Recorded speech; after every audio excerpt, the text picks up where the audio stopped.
Kape tayo mga mare.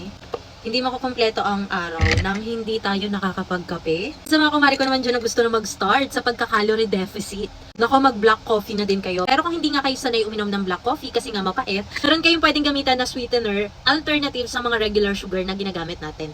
Ito yung ginagamit namin dito sa bahay. Gandahan dito sa Equal, no calories sweetener siya. So maganda talaga siyang alternative sa mga asukal na ginagamit natin. Yung isang sachet nitong Equal, kasya na yan dyan sa isang tasang kape ninyo.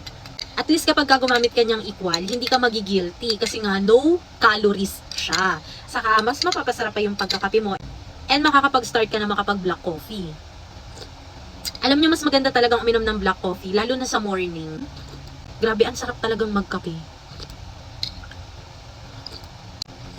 Mas mapapasarap pa talaga yung pagkakape nyo kapag gumamit kayo ng ganitong klaseng sweetener. Alam nyo, mura lang din to. At least dito, ante, no guilt ka na sa paggamit ng pampatamis. Hindi kami nawawalan ng stock nito dito sa bahay. Kasi ito na din yung ginagamit namin pampatamis kapag yung may lulutuin kami na kailangan lagyan ng asukal. Tara, mare, kape tayo.